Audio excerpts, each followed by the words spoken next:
Muy buenas tardes a todos, a todas quienes nos acompañan desde esta gran continente, de esta gran y querida Latinoamérica. Muy bienvenidos a quienes nos acompañan desde México, desde Argentina, bueno, obviamente desde Chile, ¿cierto? Vi distintas ciudades también dentro de cada uno de estos países para poder realizar este conversatorio latinoamericano. Bueno, hoy día y la idea de juntarnos y reunirnos el día de hoy es para comentarles, para invitarles y para decirles que esta actividad se enmarca dentro de las actividades previas al 13º Congreso de Investigación para la Paz, que se realizará en Santiago de Chile entre el 18 y el 21 de abril del 2023. Ese es el contexto.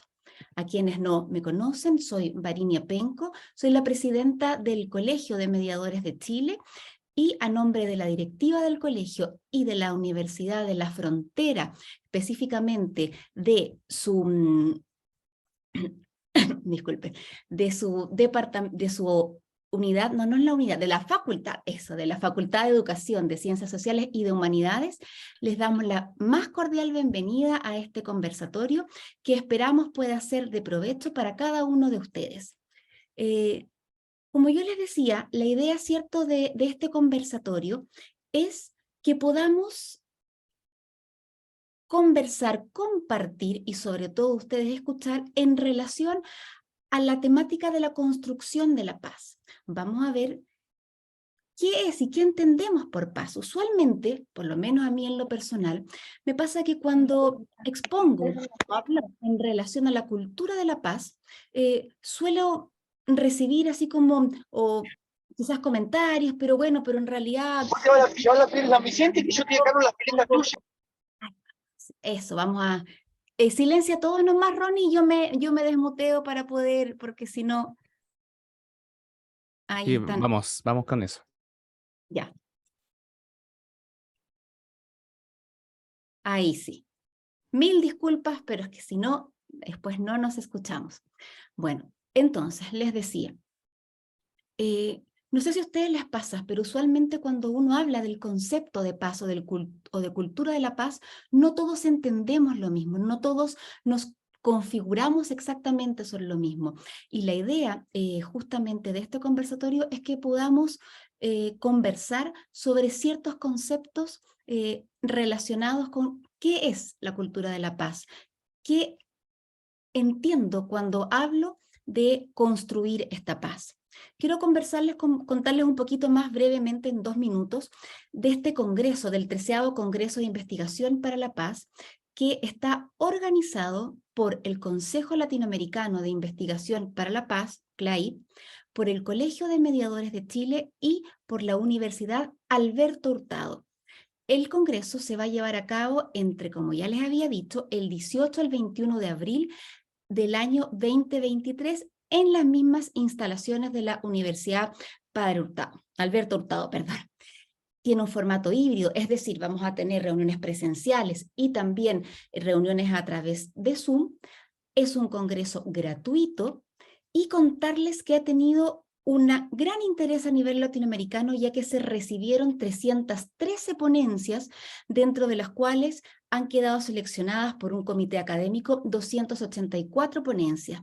De Chile hay 45 ponencias, un gran desafío, ¿cierto?, para nosotros como país, para comenzar el desarrollo y la profesionalización de los estudios para la paz, de los estudios de la investigación para y por la paz, ¿cierto? Así que en ese contexto son muy bienvenidos posteriormente a poder inscribirse en este congreso para que puedan participar, pueden acceder también en forma en línea y podamos compartir junto a esta temática. El día de hoy nos van a acompañar 4 excelentes y prestigiosos ponentes que van a estar compartiendo, ¿cierto?, sus conocimientos y sus experiencias en la temática. Va a estar con nosotros el día de hoy María Teresa Muñoz. María Teresa, o Marité, ¿cierto?, para nuestros queridos amigos, es secretaria general del CLAIP, es directora del Centro de Estudios de Investigación para la Paz, el CEIP, de la Universidad de San Pablo, Tucumán, de Argentina. También va a estar con nosotros Esteban Ramos. Esteban es el secretario general también de CLAIP, tienen una coordinación paritaria desde el CLAIP, y Esteban también como secretario general. Él es el coordinador del área de paz del Instituto Universitario en Democracia, Paz y Seguridad de la Universidad Nacional Autónoma de Honduras. También va a estar con nosotros, ahí están, para que saluden muy bien, José Farhat. José es secretario de Estado de Participación Ciudadana de la provincia de Tucumán. Tiene mucha experiencia desde el Estado en, obviamente, estas temáticas, así que, José, un placer y un honor poder escuchar al respecto. Y nuestra representante nacional, ¿cierto? Estará con nosotros Jimena Briceño, desde el sur, viene ahí directamente desde Temuco. Jimena es coordinadora de la Unidad de Estudios, Observación y Desarrollo y Mejora Continua de la Equidad de Género de la Universidad de la Frontera en Temuco. Es doctorada en Estudios de Género y también quiero destacar que recientemente fue reconocida entre las 100 mujeres líderes de la Araucanía. ¿Cierto? Todo un orgullo para, como mujer chilena nacional, poder contar contigo, Jimena, y que hayas podido tener este reconocimiento de toda tu labor y trabajo que realizas en la zona de la Araucanía.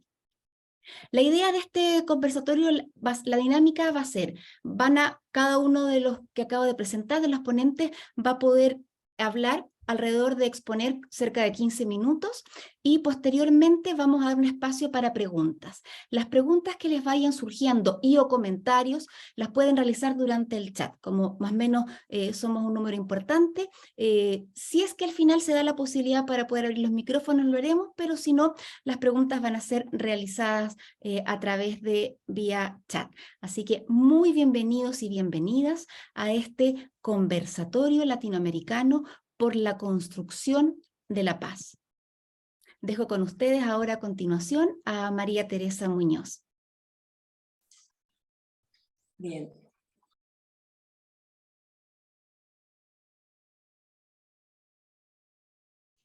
Está muteada, doctora. ¿Ahí? ¿Me escuchan? Ahí sí, perfecto. Bien. Bueno, buenas tardes a todas y a todos, y por fin, después de un montón de charlas, Esteban seguro me va a entender, puedo decir nada más que buenas tardes, ya que tenemos el mismo horario Chile y Argentina, si no a veces por ahí estamos buenas tardes, buenos días, buenas noches, etc. Bien, la verdad que es un placer, Varinia y toda la gente de la Universidad de la Frontera, que nos den este espacio para, digamos, poder hacer un avance o mostrarles un poquito de lo que es trabajar para la paz, trabajar por la paz. Trabajo que hacemos cada uno desde nuestro lugar. En principio, mis compañeros del CLAIP, como son Esteban, co-secretario conmigo, y José como miembro del CLAIP, y ahora la estamos conociendo a Jimena. Circe también es una de las que está acá presente, y vos misma, Varinia, miembro del CLAIP. Este trabajo de investigación, y desde hace por lo menos 2 años también de participación y trabajo, no solo en territorio, sino a nivel internet, por decirlo de alguna forma, con los cursos que se fueron diseñando y trabajando desde Honduras con Esteban, y los trabajos que cada uno de nosotros hacemos.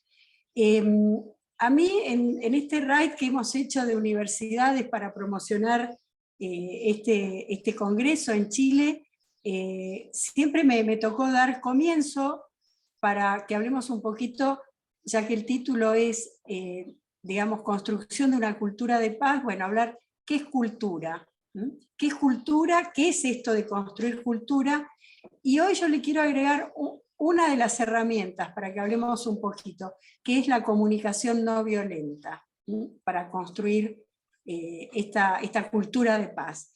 Y voy a leerles una definición de lo que es cultura, para que justamente vos al principio, Varinia, dijiste A mí me pasa, y capaz que a ustedes también, cuando yo hablo de paz o de trabajo de paz, ¿qué significa para cada uno? Y no solo ese concepto, lo hemos charlado mucho, Variña, ¿no?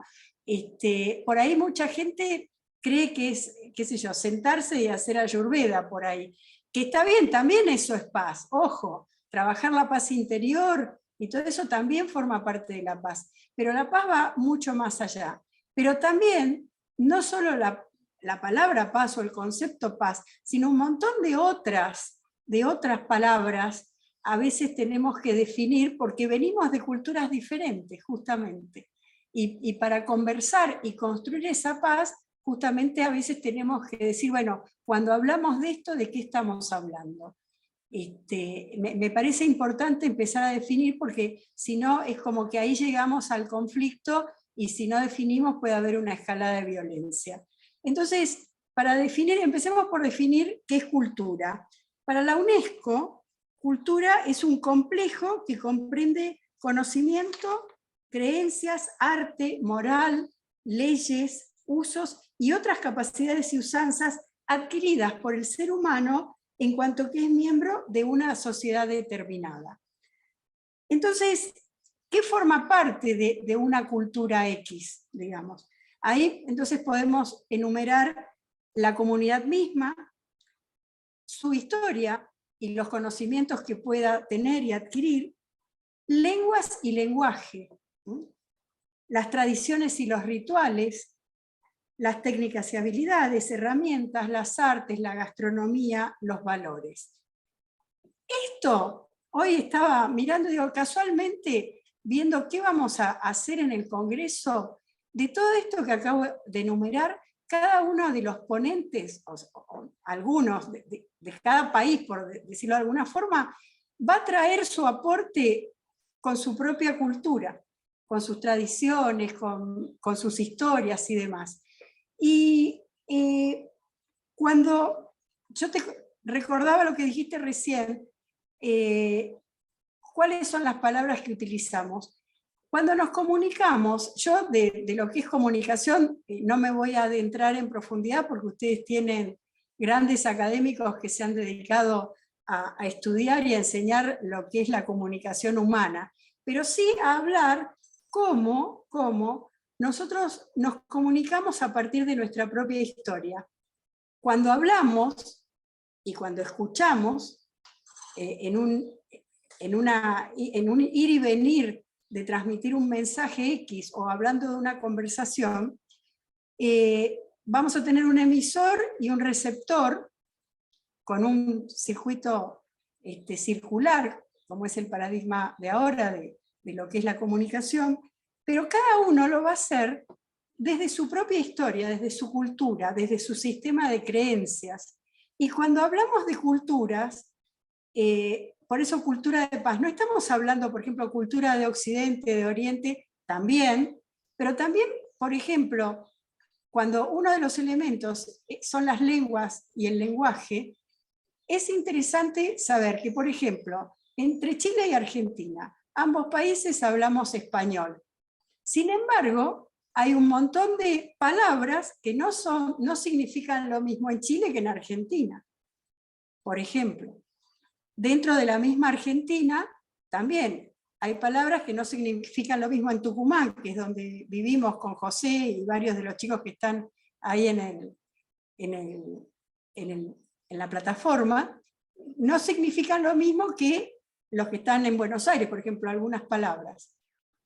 A su vez, también podemos ver que dentro de nuestra misma provincia de Tucumán, depende de la población en la que estemos, el lenguaje o algunas palabras son diferentes, significan diferentes. Y estamos usando la misma palabra. Pasa lo mismo entre mi casa y la casa de al lado. Y ahí es cuando yo siempre digo, a veces a uno le pasa eso, seguramente a ustedes también, en Chile, México, no sé cuántos países nos están escuchando, me dicen, se enojó conmigo y la verdad es que no sé por qué se enojó porque yo no le dije nada. Y en realidad a lo mejor sí dijimos algo que era para que se enoje, porque a lo mejor para esa persona lo que nosotros dijimos era muy fuerte o significaba algo muy diferente a lo que estaba acostumbrado o acostumbrada. Así es, cuando el ser humano aprendió a hablar, quizás comenzaron los conflictos. Y el tema es cómo hablamos y desde qué lugar hablamos para poder conectarnos en una conversación con la otredad, con los otros y las otras. Y así como habría que utilizar, y de hecho me dedico a enseñar lo mismo que mis colegas acá, en utilizar un lenguaje o una comunicación no violenta, asertiva, pero no violenta, no solo para prevenir los conflictos, sino que sería interesante que esto lo tengamos muy en cuenta justamente para construir paz, esa paz transformadora de la que les va a hablar Esteban más adelante. Nosotros, al conversar, y cuando decimos conversar no es nada más que la palabra, sino todo, que tiene que ver, la comunicación tiene que ver no solo con la palabra, sino con cómo nos movemos, cómo gesticulamos, el tono de voz, cómo nos vestimos, si queremos, ¿no? ¿Qué mensaje estamos dando cuando vamos a algún lugar? Y de acuerdo a cómo nos vestimos, también vamos a estar transmitiendo ese mensaje. ¿En qué contexto estamos? No solo el contexto territorial, sino el temporal.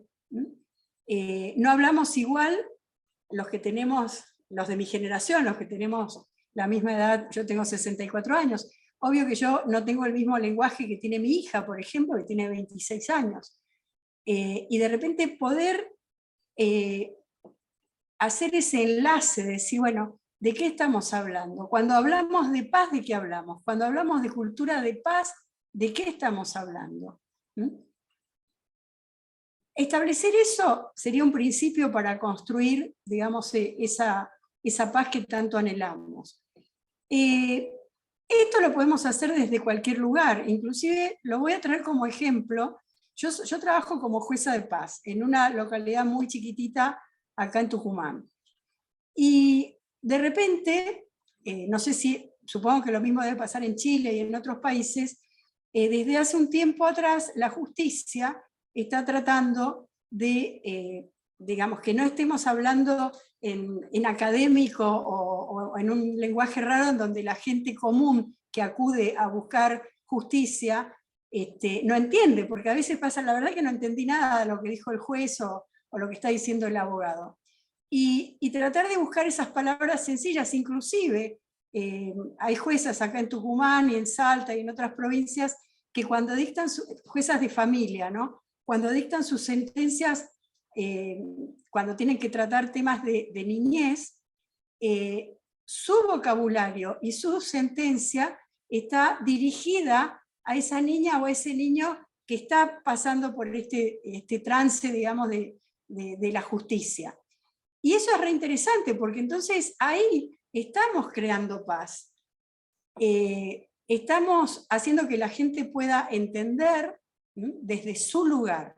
A mí me pasó en mi juzgado de paz, que cuando llegué allá hace 14, 15 años atrás, de repente en el pueblo donde yo trabajo es toda gente en estado de vulnerabilidad, ¿no? Y muchas veces vulnerados, por eso acuden a la justicia de paz, que es su primer puerta de acceso a justicia. Y de repente entenderlos, yo era de otro lugar, a veces me costaba porque tenían, digamos, modismos que por ahí yo no entendía. En un primer momento, yo lo que traté de hacer es de decir, bueno, a ver, señora, no se dice de esa forma, se dice de esta, etc. Al poco tiempo me di cuenta de que la que estaba errada era yo, la que tenía que aprender a hablar como hablaba mi gente de este pueblo, que me recibió también, yo era la que tenía que aprender. Entonces, con mis colaboradoras comenzamos a escribir todos los modismos que ellos tenían para poder entenderlos mucho más rápido y más rápidamente darles acceso a justicia.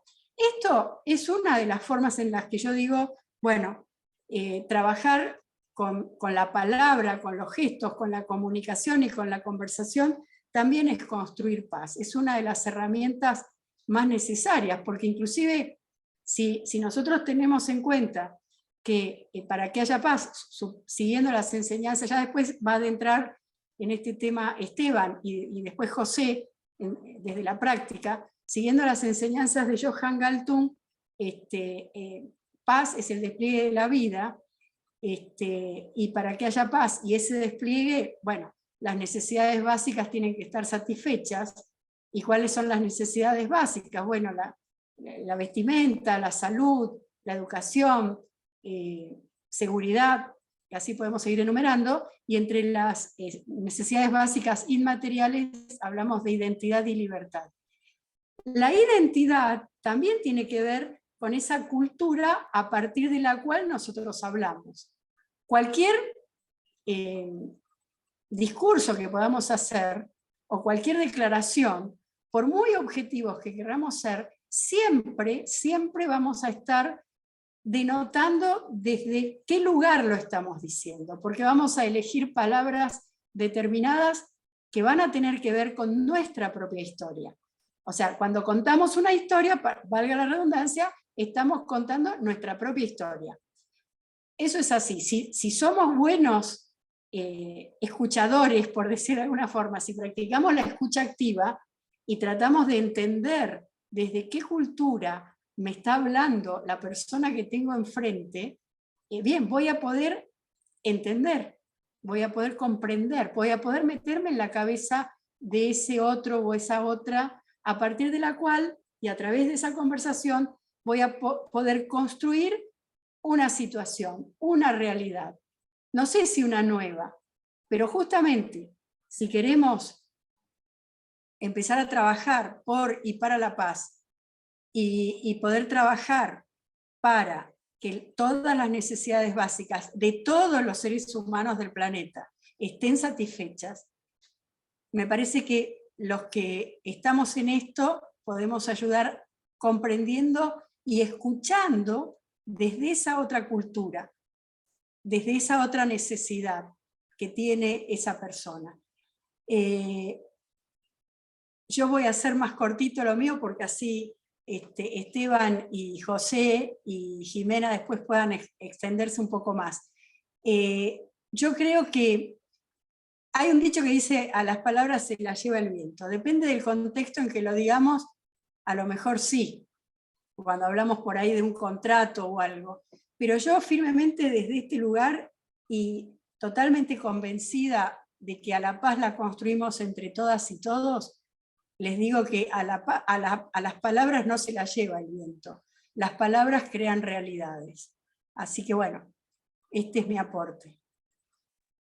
Muchas gracias, Marité. Qué importante, quiero destacar lo que tú decías de la importancia de adaptar el lenguaje jurídico, ¿cierto?, a la realidad de quien está acudiendo a justicia, como una forma justamente de bajar, de que esa persona sí pueda encontrar paz entendiendo, ¿cierto? Entendiendo esa resolución que la afecta y la involucra o lo involucra directamente. Y cómo desde nuestro lenguaje podemos ser un bálsamo o ser un volcán también para apaciguar o al revés, enardecer los conflictos subyacentes cotidianos, desde la cotidianidad hasta los más serios e importantes. Así que muchas gracias por hacernos recordar la importancia del lenguaje como aporte sustancial también a esta construcción de paz. Muchas gracias, Marité. Esteban.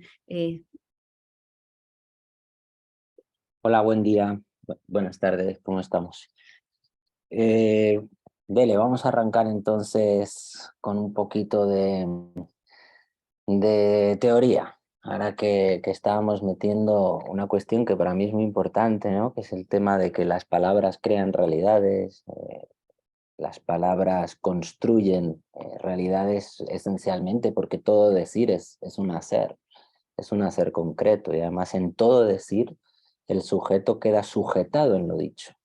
Y eso es muy importante porque habla de quién es cada uno, de cómo es cada uno, del acumulado que cada uno tiene. Y en ese proceso de decir y de hacer juntos es que efectivamente emerge la posibilidad del despliegue de la vida, o también emerge definitivamente la posibilidad del despliegue de la violencia, esencialmente porque nosotros, los seres humanos, podemos ser perfectamente capaces de convertirnos en sujetos constructores de paz, pero también somos perfectamente capaces de convertirnos en sujetos reproductores de la violencia o de modelos excluyentes de atención de las necesidades.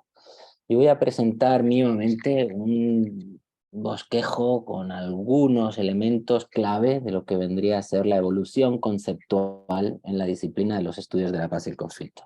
Como no quiero aburrirlos y además quiero hacerlo muy breve, voy a tratar de poner una ponencia y voy a tratar de ir rápido, pero le pido a Varinia, que como yo estas cuestiones a veces me emocionan, que me pare con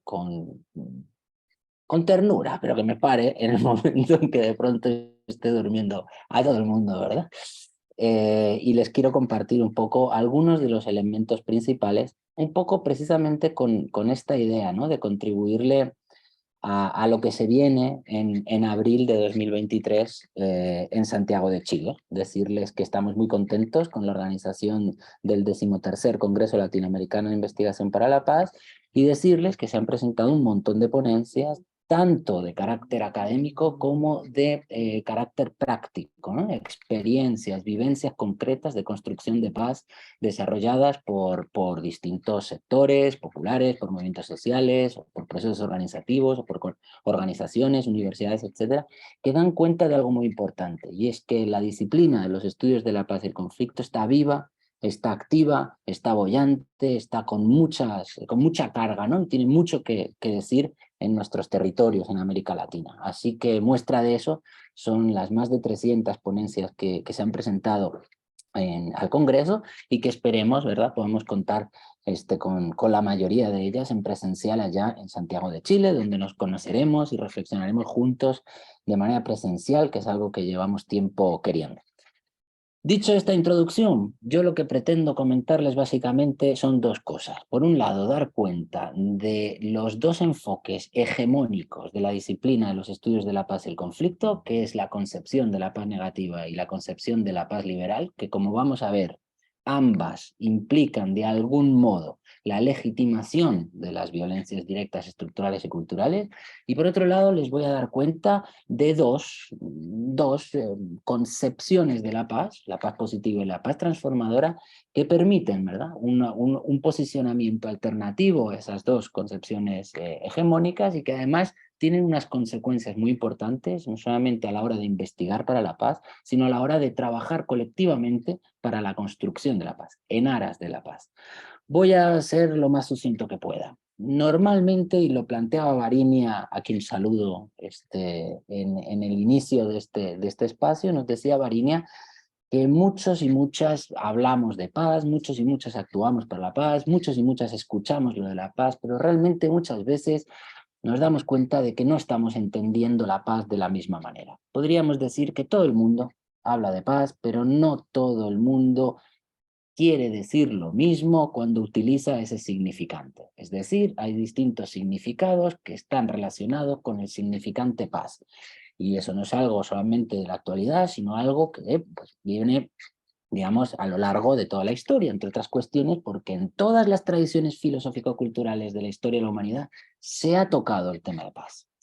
Y eso implica, pues claro, una multidiversidad, ¿verdad?, de significados que están asociados al término. Entonces, la disciplina de los estudios de la paz y el conflicto, una de las primeras cuestiones que hace es precisamente esa, estudiar las concepciones que de la paz se tienen. Y esto es lo que vengo a prepararles yo, a presentarles muy sucintamente.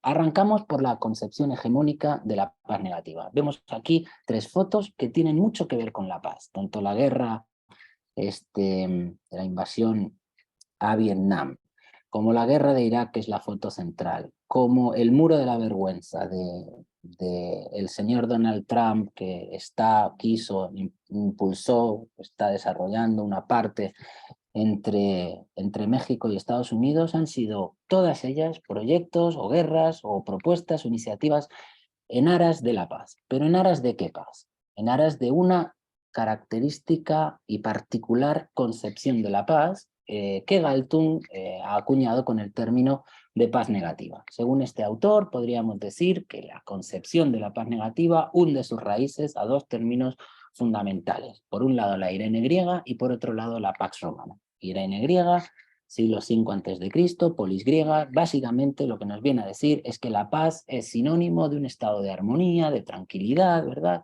al interior de nosotros y en ausencia de enfrentamientos con los otros pueblos, ¿no?, a los que además estos otros pueblos, ustedes saben, estamos hablando de la Grecia clásica, eran considerados bárbaros. Por otro lado, la Pax Romana entiende la paz básicamente como el desarrollo, la imposición de un determinado orden social, político y económico sobre un territorio y el conjunto de la ciudadanía en aras precisamente de garantizar y de mantener y de sostener esa supuesta tranquilidad y armonía interna, ¿verdad? Estas dos concepciones de la paz son las que constituyen básicamente lo que se conoce con el nombre de paz negativa, que básicamente podríamos concebir como paz, como unidad interior, ¿verdad?, como tranquilidad, orden al interior de nosotros, en ausencia de las amenazas que representan los otros. Paz entonces como una forma relacionada con esa defensa de ese determinado orden social, político y económico impuesto sobre un territorio que lo que pretende es perpetuar esa supuesta armonía y tranquilidad, dicho de otra manera, el statu quo, porque se está planteando un determinado orden social, político y económico en un territorio, pero no necesariamente asociado, ¿verdad?, con la legalidad, ni siquiera, y mucho menos aún con los derechos humanos, mucho menos con la legitimidad de ese orden. Esto tiene implicaciones muy fuertes en la historia de la humanidad. Algunas de ellas son que la guerra puede ser justa precisamente, ¿verdad?, para mantener, procurar esa reproducción de ese modelo, de ese status quo sobre un territorio. Esto ha implicado definitivamente el desarrollo de la carrera armamentística, la militarización en general de los territorios, etcétera, etcétera, porque en últimas lo que hay que conseguir es mantener a como de lugar, sea bien o sea mal, con los medios necesarios, precisamente ese orden que se impone en el territorio desde unas esferas de poder muy concreto.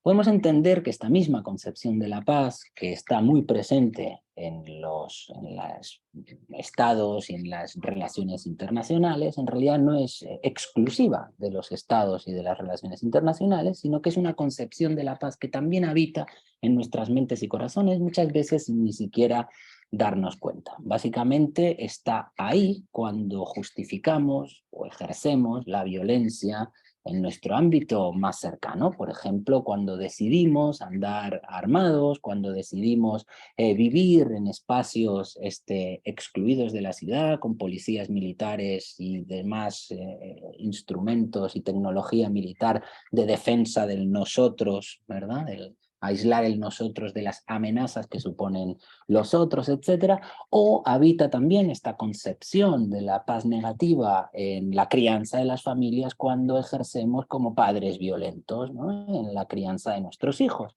Y formulamos frases terribles, ¿no?, como deja en paz a tu hermano y después sucede el cachetazo, ¿no?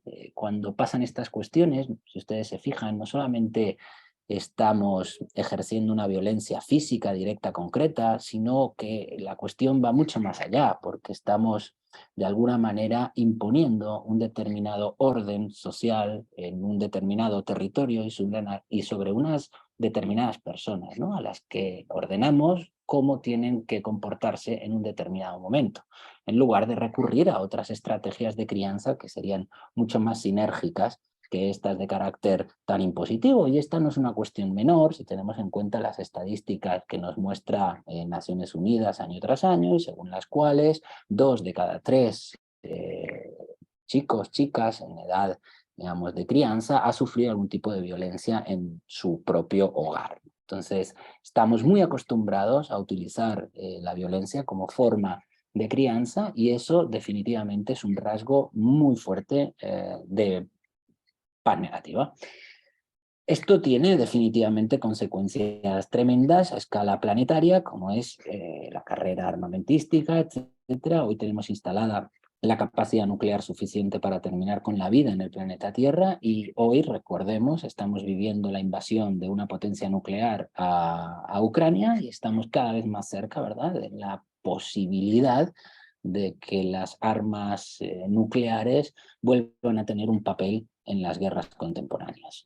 Definitivamente estamos ante un riesgo tremendo. Aquí estoy poniendo algunos datos relacionados con lo que implica, ¿no?, las implicaciones que tiene concebir la paz desde esta lógica en las políticas públicas, que tienen que ver pues, con los gastos millonarios en defensa, en material militar que las grandes potencias del mundo invierten, ¿cierto? Aquí tenemos un mapa americano con el porcentaje de Producto Interior Bruto que se está destinando a gasto militar en América. Los datos son bastante fuertes en el continente, ¿no? Y de alguna manera pareciera que bien nos estuviéramos preparando para una especie de guerra, porque en la lógica de la paz negativa, al final de lo que se trata es de mantener a toda costa, o como sea posible, un determinado statu quo.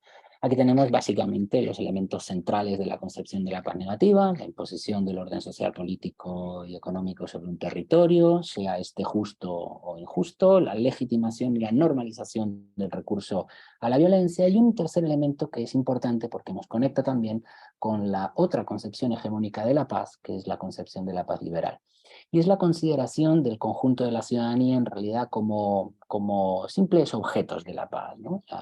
Quienes son los sujetos de la construcción de paz, de acuerdo con esta lógica de paz negativa y también de paz liberal, son básicamente los estados y punto, ¿no? La ciudadanía de a pie, digamos, no tiene un papel activo en la construcción de la paz, sino a lo sumo refrendatario, ¿verdad?, de aquello que se decidan en las esferas de poder correspondientes. La paz liberal, como decíamos, en la actualidad puede interpretarse como una continuación de la lógica de la paz negativa en la disciplina de los estudios de la paz y el conflicto. Básicamente, cuando hablamos de paz negativa, hablamos de esa imposición de un determinado poder político, militar en un territorio para procurar la armonía y la tranquilidad, pero no necesariamente la justicia. Y con la concepción de la paz liberal actualizamos este paradigma, transformando un poco la lógica de la imposición de un determinado orden, pues, digamos, asimilado al Imperio Romano, con la concepción de la lógica liberal, ¿no? En definitiva, de lo que se trata es, cuando hablamos de paz liberal, es de construir y de imponer una determinada gobernanza liberal. En el fondo de lo que se trata es de crear un poder político, económico, social en un territorio inserto en la lógica del mercado global capitalista, de intercambio de bienes y de acumulación de capital capitalista, y de lo que se trata en última instancia es del fortalecimiento institucional y además de los procedimientos político-administrativos y jurídicos formales, ¿verdad?, que efectivamente se enfocan en minimizar la violencia directa, pero, y este es el asunto importante, no tanto definitivamente la violencia estructural. Esto, de acuerdo con el paradigma de la paz liberal, pues tiene unas implicaciones muy fuertes en lo que significa la vivencia cotidiana, ¿verdad?, de las personas, ¿no? Lo primero es que definitivamente el papel que se le otorga al conjunto de la ciudadanía en esta lógica de construcción de paz liberal es prácticamente residual. Es la del ciudadano que como mucho vota las políticas o que vota las decisiones definidas y construidas por quienes tienen esa capacidad de sujeto, ¿verdad?, que es el diseño de la política. Y por otro lado, sobre esto después hablará José, ¿no?, más en el ámbito local, ¿no?, pero es esa lógica que permea en el fondo, ¿no?, de la cuestión, ¿no? Y por otro lado, pues que evidentemente con la lógica de la paz liberal, digamos que se esconde una cuestión muy importante, y es que es la propia lógica del modelo liberal de producción, de maximización de beneficio, de consumo exacerbado, etcétera, la que es generadora en sí misma de violencias estructurales. Entonces, de acuerdo con este paradigma en el que construir paz implica la imposición de un determinado modelo que es generador de violencias estructurales per se, pues encontramos aquí una dificultad importante a la hora de entender la paz como un espacio de emancipación, como un espacio de lucha contra la pobreza, como un espacio de construcción colectiva de buen vivir, que podríamos decir desde otras lógicas que se presentan como alternativas a estos paradigmas, tanto el de la paz negativa como el de la paz liberal. Un resumen básico de las semejanzas entre estos paradigmas lo podemos encontrar en esta diapositiva. Desde ambas concepciones de la paz se entiende que pues, al final se trata de imponer un determinado orden en un territorio, además de imponerlo desde arriba, de mantener ese orden y reproducir ese orden que puede ser incluso legal, pero que definitivamente no es necesariamente legítimo. Y, por supuesto, lo que tiene que ver con la anteposición del control social a la procura de justicia y, por último, que el rol de sujeto en estos procesos de construcción de paz está muy vinculado, efectivamente, a las élites, al poder instituido, por decirlo así, y no tanto en el ciudadano de a pie. Como decíamos, frente a estos paradigmas existen otros paradigmas en la disciplina de los estudios de la paz y el conflicto, otros enfoques inaugurados en la década de los años 60 por el maestro pues, de la disciplina moderna, que es el doctor Johan Galtung.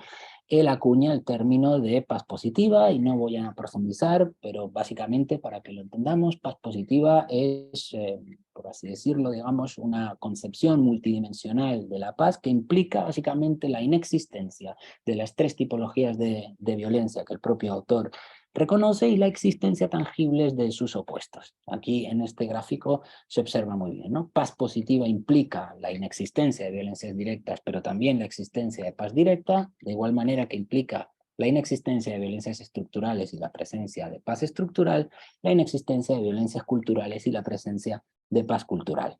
Básicamente esto se traduce en lo siguiente, en la existencia efectiva de mecanismos concretos de entendimiento, de gestión dialógica del conflicto, de la resolución pacífica de tensiones, etc.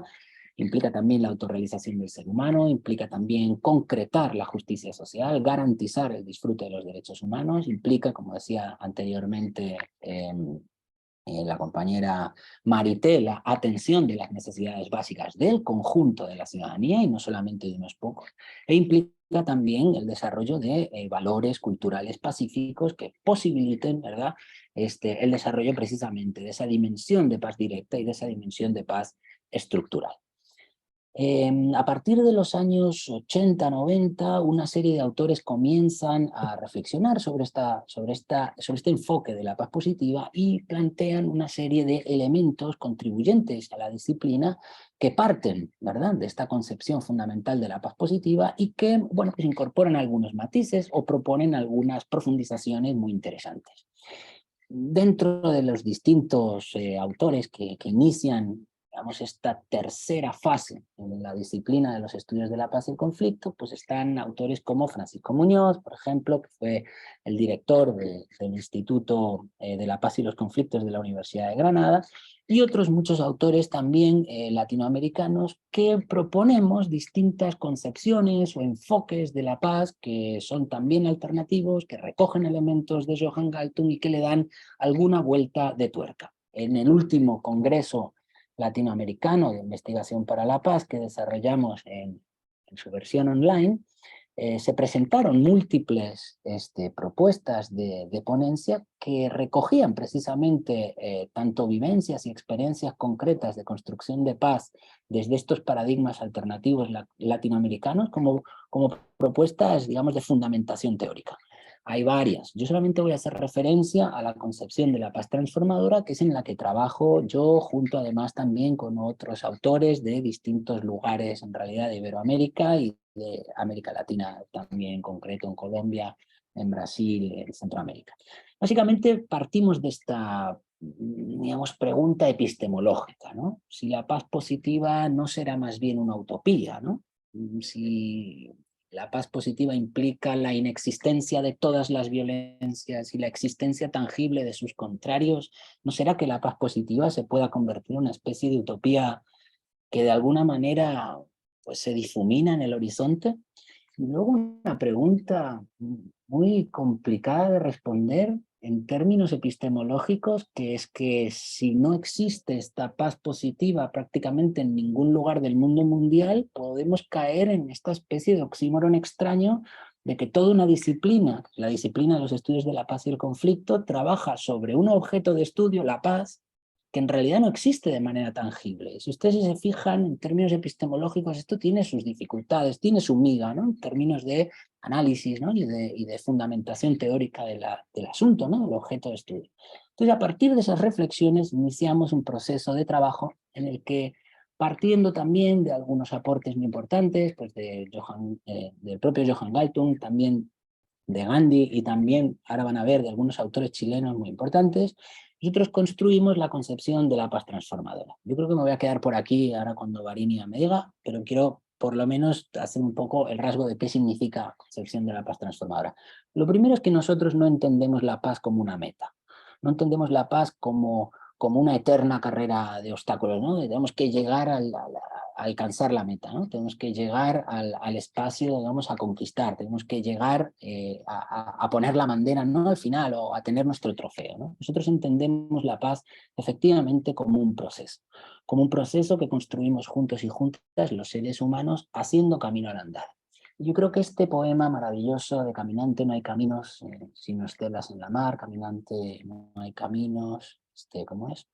Si das la vuelta atrás, las huellas que nunca volverás a pisar, bueno, etc. Estoy destrozando un poema magnífico, pero en todo caso importante entender que el poema nos dice algo clave de acuerdo con la concepción de la paz transformadora, y es que la paz no es un camino prediseñado, la paz no es un camino prefabricado, la paz no es un camino diseñado por un arquitecto o por un ingeniero de caminos que uno transita. La paz es un camino que emerge en el momento en que caminamos juntos y juntas atendiendo sinérgicamente las necesidades. Y eso implica la emergencia de conflictos, de desentendimientos, de tensiones, implica, por tanto, la necesidad de recurrir a múltiples herramientas, entre otras la comunicación, como nos comentaba anteriormente Marité, para que continúe emergiendo, para que esa praxis colectiva que en el caminar hacemos realmente propicie la cristalización de ese camino de la paz que hacemos al caminar. Entonces, básicamente nosotros entendemos la concepción de la paz transformadora a partir del concepto de satisfactor sinérgico que nos plantean Max Neff, Elizalde y Hoppenheim.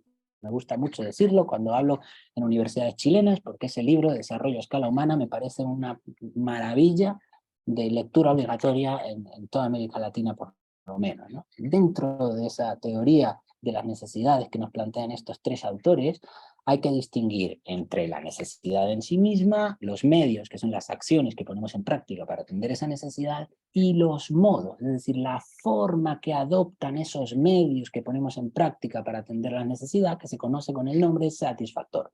Según estos autores, existen 5 tipos de satisfactores: satisfactor violador, satisfactor inhibidor, satisfactor sinérgico, satisfactor singular y pseudosatisfactor. Desde la concepción de la paz transformadora entendemos que aquel que hace el camino de la paz es el satisfactor sinérgico. Cuando los seres humanos actuamos de tal forma que logramos atender nuestras necesidades, pero a su vez propiciamos la atención de las necesidades de los y las demás, sin inhibir ni violentar la posibilidad de que otros y otras atiendan hoy o en el futuro sus necesidades, entonces estamos construyendo paz transformadora. El ejemplo que nos plantea Max Neff de satisfactor sinérgico lo vemos en esta diapositiva. Cuando las madres dan el pecho a sus bebés proporcionando alimento, atienden la necesidad de alimentación del bebé, pero además atienden otras necesidades de la criatura, como la necesidad de cariño o afecto. Y no solamente de la criatura, sino también de la propia madre. La necesidad biofísica, si se quiere, de sacar la leche del pecho, pero también la necesidad de la construcción de ese vínculo afectivo que es absolutamente determinante para el desarrollo de nuestra especie. Con una acción, con un medio, la alimentación, la lactancia materna, propiciamos un modo de atención sinérgica de las necesidades, tanto de la criatura como de la propia madre. Si nosotros traducimos esta lógica de satisfactores sinérgicos a escala sociopolítica económica, nos vamos a dar cuenta que la paz emerge, el camino de la paz emerge en el momento en que los seres humanos somos capaces de poner en práctica acciones de atención sinérgica de las necesidades. Y esto tiene una consecuencia fundamental, ya termino, Varinia, con esto, que la paz es participativa y tiene una vocación integral, que necesariamente los seres humanos estamos convidados como sujetos protagónicos del proceso y que además lo tenemos que hacer en las 4 dimensiones relacionales de la vida. La dimensión interna personal, de uno con uno mismo, la dimensión social relacional y cultural entre seres humanos, la dimensión estructural, la construcción de un sistema político y económico justo que propicie la atención sinérgica de las necesidades y no la atención violadora de estas, de unos pocos a costa de los y las demás, y por supuesto la dimensión holística o ambiental, que tiene que ver con el cambio del paradigma relacional que tenemos los seres humanos con la naturaleza. Pasar de entender la naturaleza como un recurso al servicio de las necesidades del hombre a ser entendida la naturaleza como un bien natural que debemos cuidar y respetar la humanidad porque es el soporte de la vida humana y del conjunto de la vida del planeta Tierra. Esto implica definitivamente el cambio de paradigma fundamental en el siguiente sentido. Para la construcción de paz transformadora necesitamos desarrollar procesos holísticos integrales que integren al conjunto de la ciudadanía a sentipensar, a trabajar juntos, a construir de la mano fórmulas sinérgicas de atención de las necesidades. 3 serán las líneas clave para esto: investigación participativa para la paz, educación para la paz y acción directa no violenta. En definitiva, aquí tenemos a grosso modo, le pueden tomar fotos si quieren, digamos, una tabla que resume las distintas concepciones de la paz con sus características, y lo dejo aquí porque me pasé el tiempo. Pido disculpas a los compañeros y a las compañeras y quedo atento, ¿verdad?, a las posibles reacciones. Muchísimas gracias, Esteban. Sin duda, tampoco, de hecho, quería interrumpirte porque es muy, muy interesante.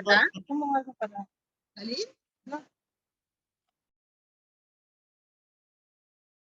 También y comentarios para el final, para poder dar tiempo y darle espacio, ¿cierto?, a José y a Jimena, pero tengo ahí unas consultas y unas impresiones en relación a tu excelente ponencia.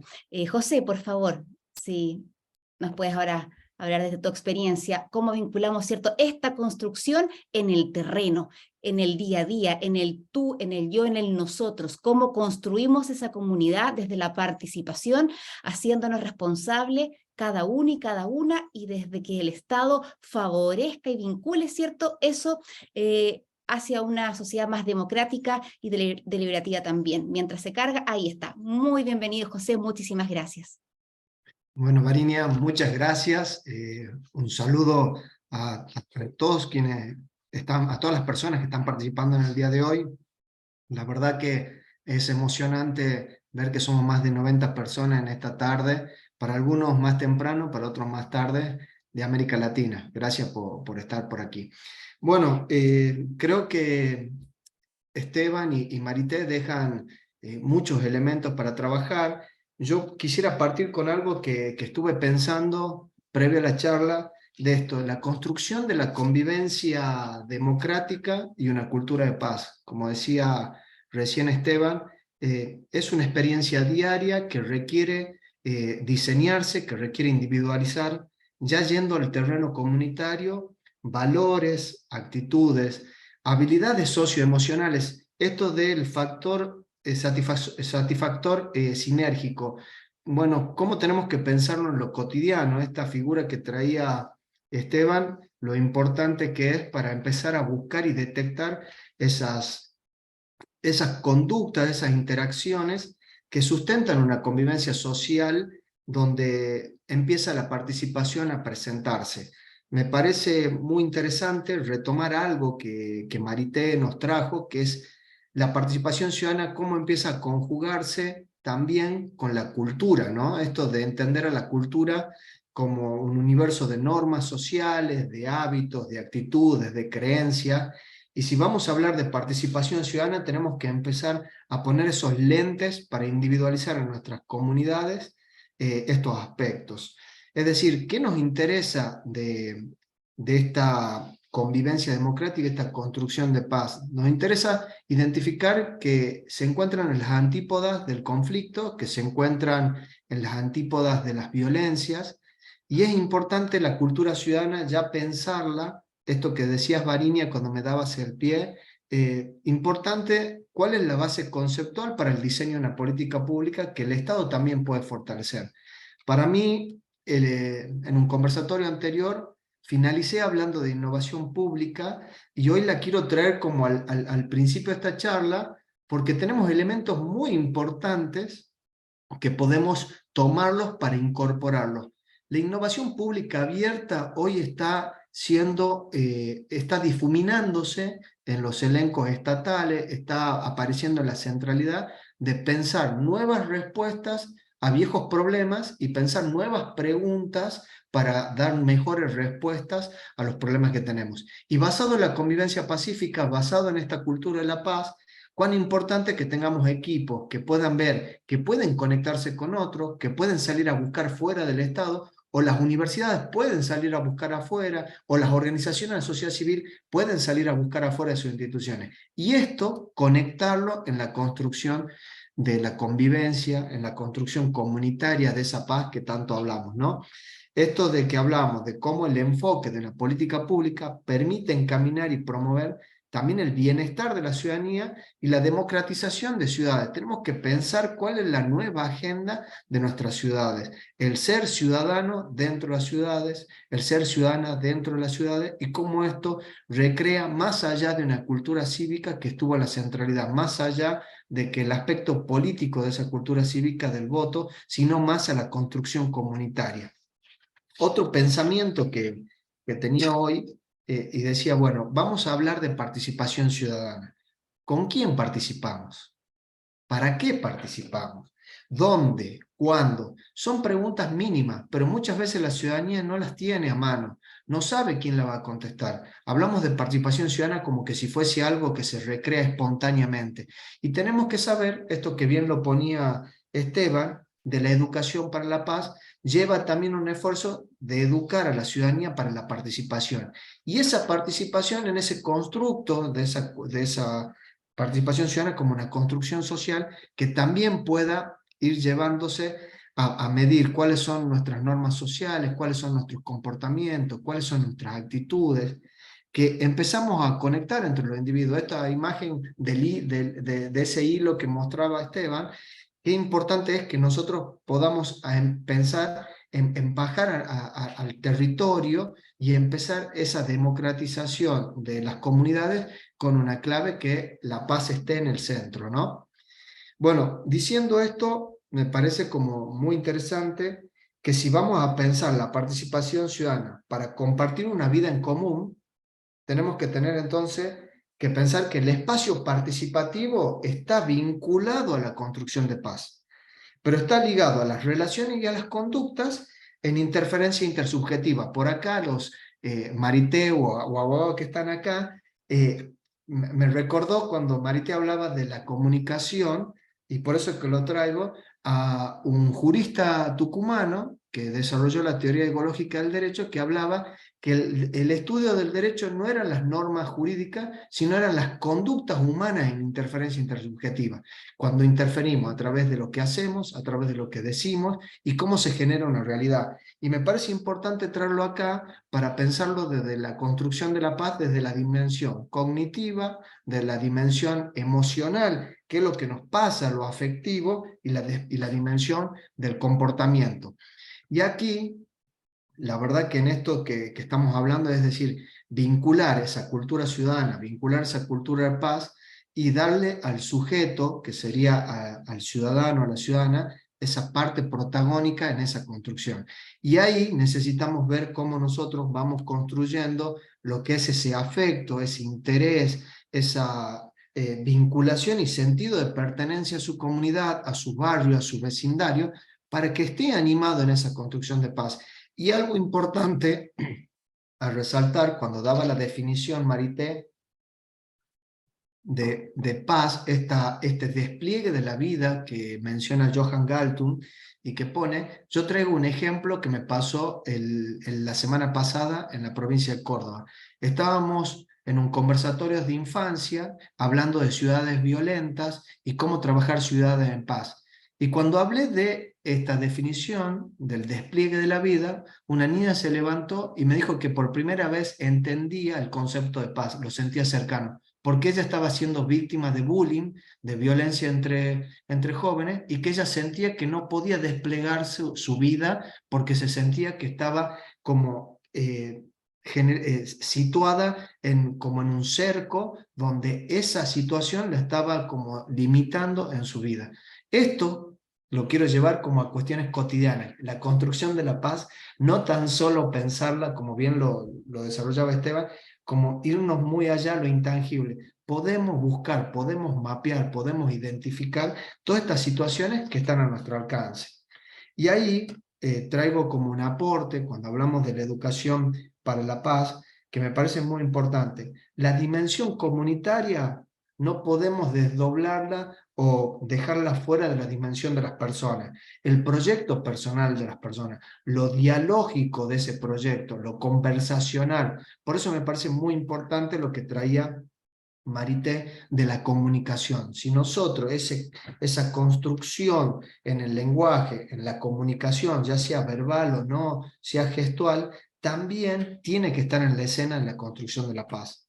Nosotros, pensando también en los mecanismos que pueden llegar a generar ciertos vínculos con respecto a las conductas de las personas, han aparecido tradicionalmente la ley, la moral y la cultura. Vuelve a aparecer la cultura humana como un mecanismo que nos puede permitir una construcción más allá del temor a la ley, más allá de lo que está permitido o no. Y también más allá de lo que moralmente creemos cada uno y de dónde nos posicionamos. ¿Por qué traigo esta mirada de el comportamiento en hechos positivos y negativos como mecanismos reguladores del comportamiento? Porque tenemos que empezar a mirar también cómo vamos a generar esa confianza, la admiración y el reconocimiento social dentro de nuestras normas sociales para esa convivencia, para ese constructo de paz, y pensarlo también en cómo nosotros vamos más allá del temor a la sanción legal, sino también a lo que socialmente nosotros aceptamos. Esto me parece importante, que siempre cuando Marité habla de que la cultura no es algo que se transmite en el ADN, a través del ADN, sino se transmite a través de los hábitos, las experiencias que traemos, y cuán importante es que nosotros pensemos que tenemos que volver a visibilizar qué aceptamos y cuáles son los valores, cuáles son las creencias que queremos que estén en la centralidad. Hay que volverlo a conversar. Siempre hablo de algo que cuando trabajamos convivencia pacífica en los barrios nos dicen: doctor, yo no sabía que mis vecinos que están acá, que no viven más a una distancia de más de 2 cuadras, ¿cómo se llamaban? No los conocía. Entonces esto, ¿no?, de volver a las cosas pequeñas para que la construcción de paz, para que la participación ciudadana pueda lograr esta paz transformadora, requiere de observar en esas pequeñas cosas cotidianas.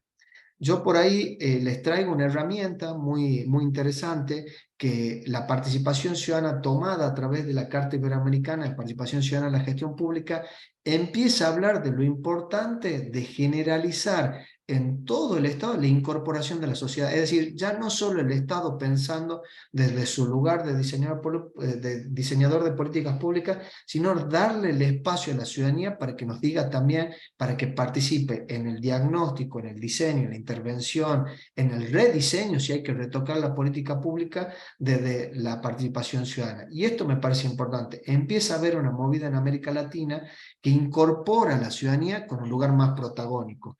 Y ahí me parece como tomar algunos elementos del trabajo territorial. Cualquier organización, ya sea de la sociedad civil, cualquier proyecto de extensión universitaria, cualquier despliegue de equipos, ya sea de gobiernos federales, nacionales o locales, tiene que recrear la credibilidad de la convocatoria cuando habla de participación ciudadana. Tiene que pensar que la participación ciudadana no va a ser una foto que hemos reunido personas, sino que es una película, es un proceso, como bien también lo decía recién Esteban, esto de construir la paz es una cuestión diaria, es un proceso, no es algo que nosotros con una actividad vamos a lograrlo. Para que la participación ciudadana incida, tenemos que saber cuáles son los recursos que tenemos, cuál es la representación inclusiva y efectiva. ¿Estamos todos, están todas ¿Están participando quienes tienen que participar? Las preguntas que nos tenemos que hacer cuando hablamos de participación ciudadana es, ¿cuál es la representación que está en este escenario donde nos encontramos? ¿Cuáles son los aspectos que también la ciudadanía tiene con respecto a sus miedos? ¿Cuáles son las expectativas a participar? Y pensemos que si no es la primera vez que tal vez llega un equipo o llega una organización a hablar de participación ciudadana y tal vez también indagar cómo fueron esos procesos. Y tenemos que generar compromiso. Quienes participan, quienes inician ese proceso, que asuman compromiso. Tenemos que pensar también que las configuraciones culturales, un barrio puede estar pegado a otro barrio y tener una configuración cultural distinta. Recién Maritel lo hablaba de Argentina y Chile, del vocabulario. Bueno, también en la forma de convivir, en la forma de intercambiar nuestros constructos sociales, tienen una mirada diferente. Por eso hay que hacer una adecuación al contexto local, tenemos que estar siempre pensando en un rediseño y en un codiseño con la comunidad, darle el espacio que diseñe, y esto es importante. ¿Para qué? Para que podamos canalizar resultados, que se puedan maquetar esos resultados de que es posible a través de la participación ciudadana dar aporte a la convivencia y que esa convivencia va a dar y va a impactar en esta cultura de paz. Es importante que no solo sean mecanismos institucionalizados o mecanismos formales de participación ciudadana, también hay una participación ciudadana que se da en una cocina comunitaria, en un club de barrio, en una iglesia, en un templo, ya sea la expresión del culto que se profesa en el lugar, y también algo que trae para observar mucho la Carta Iberoamericana de Participación Ciudadana, que es también veamos las comunidades originarias, cómo nosotros nos vinculamos y en esta interacción intercultural también hacemos el aprendizaje de cómo nos comunicamos y generamos los procesos. También es muy importante, yo acá como decía Esteban, es como que tengo mucho material, pero en estos 15 minutos como que vamos tratando de hacer una selección. Es importante hablar con la comunidad de la claridad de los objetivos y propósitos que tenemos del proceso que vamos a iniciar. Nosotros en esto hay que expresarlo, tenemos que manifestarlo, hay que ponerlo en evidencia, generar esa estructura y procesos claros para que la ciudadanía no se sienta defraudada, mantener siempre la línea de no perder la confianza. Y también algo que tenemos que trabajar mucho es recrear la cultura asociativa que se ha perdido en América Latina. Nosotros en Argentina hemos detectado que a través de lo que fueron los procesos militares y todo, se rompió esa cultura asociativa, ese partenariado que en la última década volvió a aparecer, empieza a recrearse, pero tenemos que fortalecerla. Tenemos que identificar cuáles son las organizaciones que ya tienen un tránsito, que ya tienen desarrollado un músculo en la comunidad y que nos pueden enseñar. No cuando estamos trabajando estos temas, no vamos a encontrar quién sabe más. Y ahí sugiero siempre tomar el concepto de inteligencia colectiva, tratar, si somos muchas organizaciones, si somos muchas personas, cómo conectamos saberes y no que disputamos quién sabe.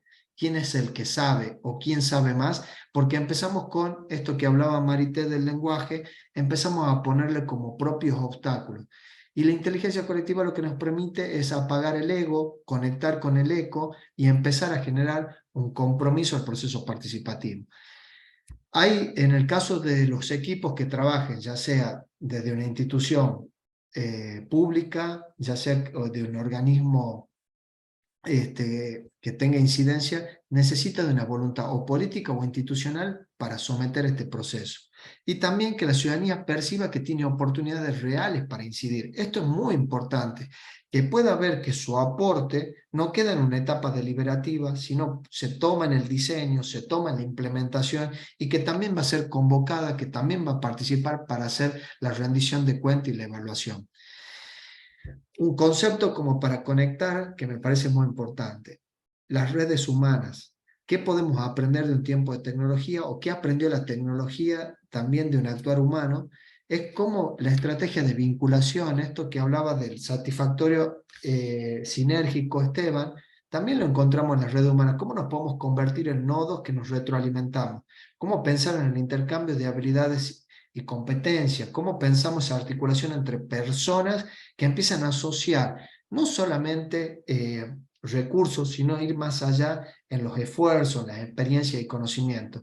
Y también proponerse algo para poder lograr juntos. Esta maquetación de las redes humanas, en un microsegmento podemos hablar de lo que es lo comunitario, y en uno más chico lo que es lo barrial, y después lo que es más chico también en la familia. Y en un aspecto de este trabajo es ver en ese modelo ecológico el individuo, lo más cercano, lo comunitario, y avanzar hasta lo social. Por eso la estrategia tiene que tener una visión holística, como lo marcaba Esteban hace un rato. Otro concepto que me parece muy importante y que nos puede favorecer en el trabajo es la gobernanza participativa en la construcción de paz.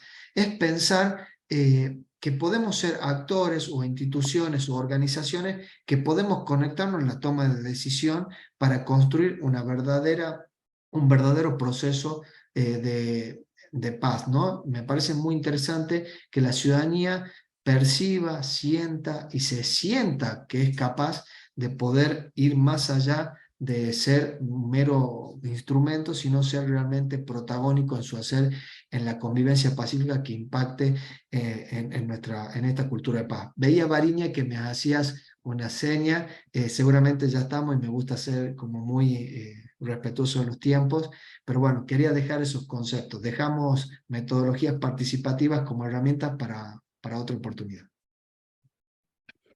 Muchas gracias, José. Sin duda la idea es quedar con muchas ganas de poder saber, conversar, compartir, interactuar ciertos saberes, visiones. Así que también muy invitados durante el Congreso. Vamos a tener 4 largos días, ¿cierto?, para poder intercambiar y profundizar muchísimo más. Bueno, Jimena, en el tiempo, muy bienvenida y la audiencia es toda tuya.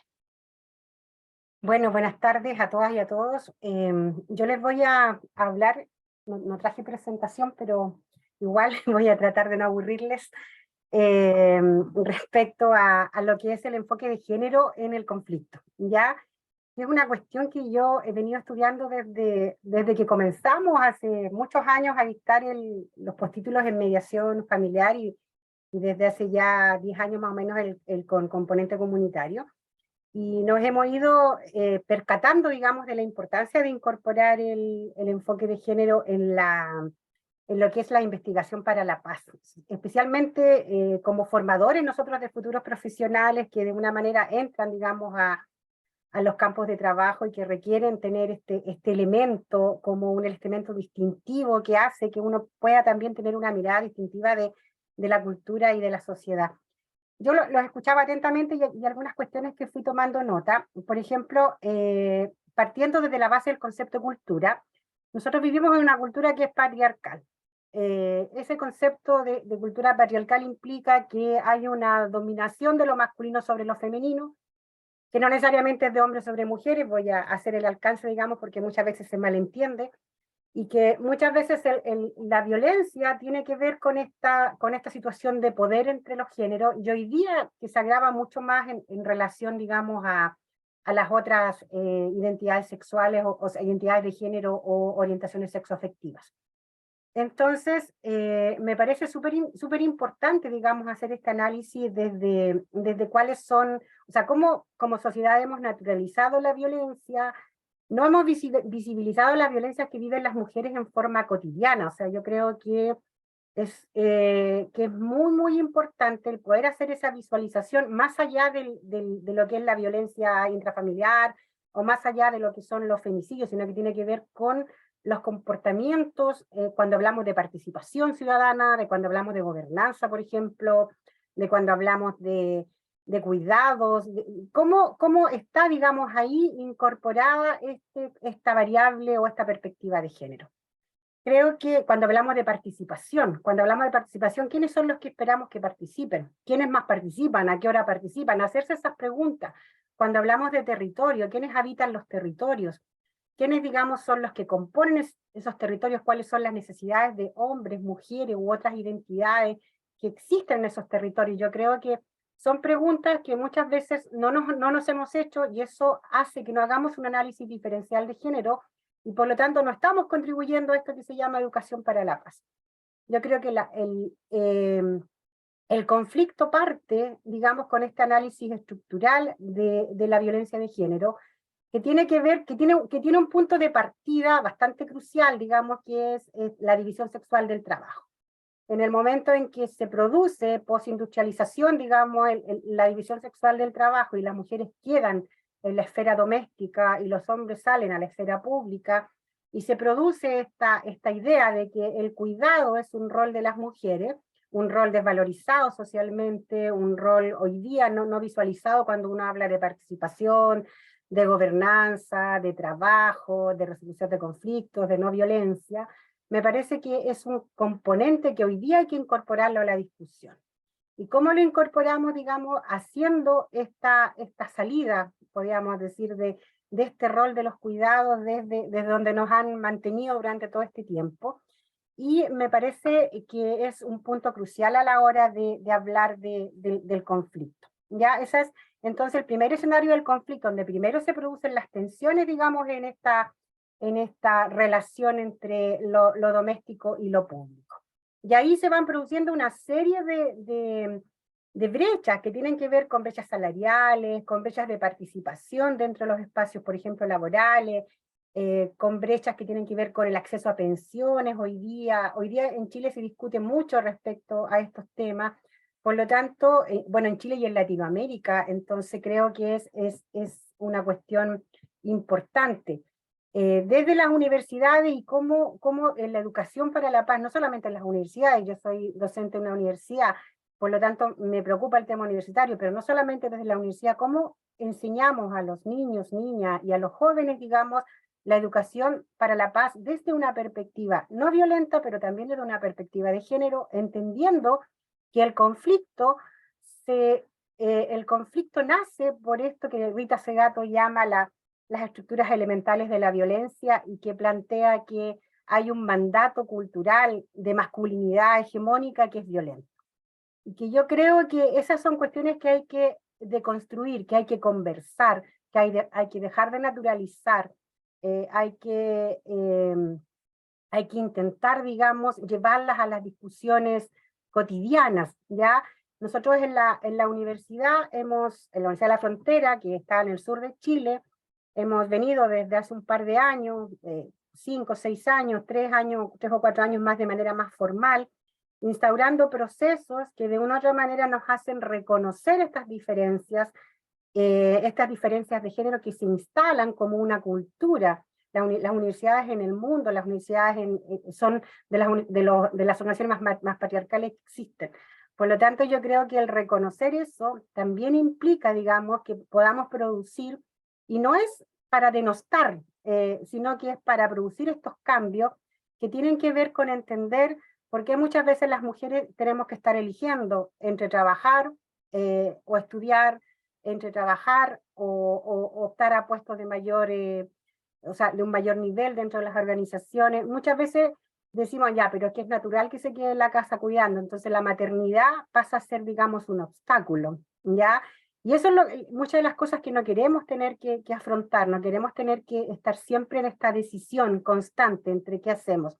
Y creo que para eso es súper importante entender esta tensión que yo les decía entre lo público y lo privado, y entender que eso es un conflicto, y no es un conflicto de lo privado, sino que es un conflicto de lo social, de lo público, y que en la medida que eso, digamos, se convierta en una discusión de los estados, se convierta en una discusión y se convierta en una política pública donde podamos asumir corresponsablemente la crianza de los hijos y de las hijas, las mujeres van a tener un mayor desarrollo, que es lo que de una u otra manera plantea el trabajo de redes también, cómo criamos en redes, cómo generamos esta gobernanza de la que ustedes hablaban también en redes, pero visualizando digamos, estos impactos que tiene sobre las mujeres la sociedad en la que nosotros vivimos, visualizando las estadísticas, por ejemplo, de participación política.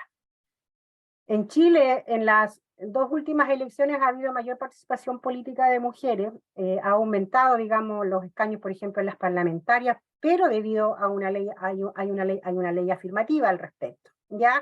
Entonces, o sea, ¿cómo vamos generando procesos a todo nivel, incluso en el nivel de la resolución de conflictos y la educación para la paz, que vayan visualizando estas diferencias entre hombres y mujeres, estas diferencias, digamos, que nos han construido esta sociedad patriarcal y que de una u otra manera ha ido generando condiciones donde uno confunde la naturaleza de la biología con la construcción de género, que tiene que ver con estos constructos, con estos estereotipos, con estos roles asignados y que nos van haciendo, digamos, naturalizar, por ejemplo, la violencia. Y creo que en la construcción para la paz y en todos los tipos, digamos, de trabajos que uno haga en este respecto, debiera tomar en cuenta la variable. La violencia de género es, o sea, estaba leyendo ahí en el chat, no es un discurso, ya la violencia de género tiene que ver con una violencia de tipo estructural. Como hemos hablado acá de violencias estructurales, es una violencia de tipo estructural que de una u otra manera se instala a partir de reconocer estas diferencias culturales y de reconocer la existencia de los mundos privados y de los mundos públicos, donde de una u otra manera nos hemos ido criando, nos hemos ido generando. O sea, yo siempre hago esta pregunta de cuando uno piensa en quién lo crió, en quién lo cuidó, en quién estuvo a su lado en su primera infancia, por lo general lo que te surge es la figura de una mujer. Y eso implica el valorar, digamos, el rol de cuidado. Y yo creo que mientras no se valore el rol de cuidado, los conflictos sociales van a seguir a la base, van a seguir, digamos, en una situación que nos va a ser difícil esta construcción de paz, nos va a ser difícil el camino hacia la paz. Por lo tanto, cuando uno quiere construir ciudadanía, tiene que construir ciudadanía obviamente desde abajo hacia arriba. Construir ciudadanía implica ver cómo, alguien por ahí los decía, los barrios tienen que reforzarse en convivencia, más que reforzarse en contra de las delincuencias, reforzarse en convivencia. Y uno de los grandes temas que hay que tratar en los barrios, en los territorios, tiene que ver con esta idea de la violencia de género, la violencia contra las mujeres o contra otras identidades, y que tiene que ver con de qué manera nosotros educamos al respecto en temas de contención, en temas de entender que hay cierto grado que hay vulneración cuando hay maltrato hacia los niños, niñas, hacia los adultos mayores, hacia las mujeres, y ver de qué manera podemos generar redes de apoyo en los barrios, en los territorios, y podemos, digamos, ir apoyándonos mutuamente, y que también es una forma de crear nueva convivencia. En Chile también el proceso de dictadura quebró mucho de las relaciones sociales, por lo tanto es importante volver a reconstruir esos lazos, es importante volver a generar unas relaciones más amorosas entre los seres humanos que vivimos uno al lado del otro, y a veces ni siquiera sabemos quiénes son nuestros vecinos, y no sabemos cuáles son las necesidades que tienen. Y esas necesidades es muy, muy importante el poder ir haciendo las diferencias, o sea, cuáles son las necesidades que tienen hombres y mujeres, porque yo creo que en la medida en que nosotros ignoramos esas necesidades, ignoramos las diferencias, y seguimos planteando una cultura hegemónica en la cual seguimos planteando también la violencia como una solución a los conflictos. Eso por mi parte, muchas gracias. Muchísimas gracias, Jimena, por aportarnos también esta visión desde la importancia de esta desigualdad también de género, y invitarlos a reflexionar y a mirar que muchas veces las ideologías o los movimientos se apropian de ciertos conceptos que no necesariamente le pertenecen a ninguno o a ningún bando, sino que trascienden y van mucho más allá de lo que incluso ideologías políticas se pueden plantear. Y es interesante, y yo los llamo a eso, a pensar por qué pensamos lo que pensamos y desde dónde lo pensamos, y entender, por ahí decían de repente de hablar con la objetividad, se me venía a la mente esta, frase, parte de un libro, ¿cierto? Que la objetividad es un argumento para obligar, que es del gran maestro Humberto Maturana, cuando muchas veces es el concepto y la filosofía y el paradigma que está en lo profundo dentro de lo que hay que rescatar, que lamentablemente ha sido colonizado por ciertas ideologías o por ciertos sectores políticos que no corresponden y que no necesariamente le pertenecen. Podemos encontrar actitudes en pro y favorables a las temáticas que hemos hablado en diferentes bandos. Y la idea de este congreso va más allá que eso, para que podamos mirar, reencontrarnos aún en nuestras diferencias, entendiendo que muchas veces, debido a nuestras experiencias, y a veces profundas y dolorosas, es que pensamos como pensamos desde un punto de vista particular y con ideologías. Abrimos a preguntas y a consultas que puedan realizar. Marité tiene la mano levantada y después si hay alguna...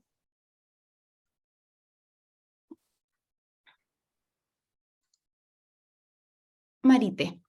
Si es posible, yo les voy a rogar, si es a voz abierta, que sea breve y cortito la pregunta. Bueno, Marité te puede explayar, y si no, para poder hacerla en el chat, para dar pie a que ojalá pudiéramos intercambiar diferentes opiniones. Marité. Sí, no, estaba leyendo todos los comentarios que fueron poniendo, me resultan de lo más interesante, todos y cada uno de ellos. Obvio que nosotros simplemente somos, digamos, la puntita del iceberg de lo que va a ser el Congreso. El CLAIP, el Consejo Latinoamericano, no tiene una postura partidaria o de ideología. Si querés hablar, tendríamos que definir qué es ideología, pero bueno, no vamos a extendernos en eso. Sí creo que todos, y en esto va a estar de acuerdo Esteban, José, que somos del CLAIP, lo mismo que vos, quiero suponer, Varinia y Circe, sí, nuestra ideología es la justicia social. Y ese concepto va más allá de cualquier partido político que esté en cualquiera de los países de Latinoamérica. Pensar en justicia social, desde mi punto de vista, obvio que no es el válido, es mi punto de vista, y la idea en este congreso justamente es que sumemos los puntos de vista, para, como yo dije hoy, nos pongamos de acuerdo en qué significan un montón de palabras, conceptos y demás, para que todos podamos construir, todas y todas, podamos construir esa paz que tanto necesitamos. En Latinoamérica, nuestro continente es el continente con mayor inequidad en el planeta. Por ahí alguno decía, ¿es posible que haya paz con tantas desigualdades? Y no, porque las necesidades básicas no están satisfechas.